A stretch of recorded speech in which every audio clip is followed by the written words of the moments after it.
Every stronghold tonight, it is your last time.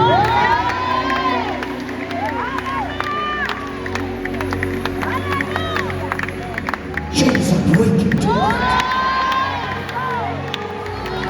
We are set free in the name of Yeshua.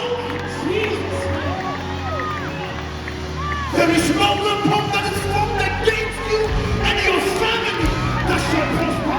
I declare and declare that tonight your redemption, your freedom, you are set free. Daughter of Zion, son of Zion, you are free.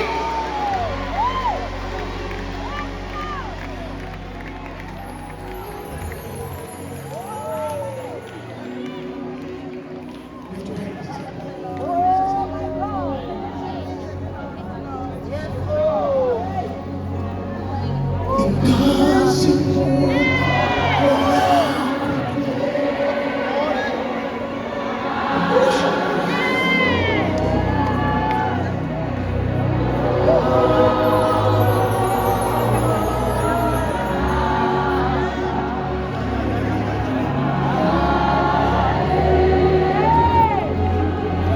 So you guys are there, yes, but the presence of the Lord is in this place.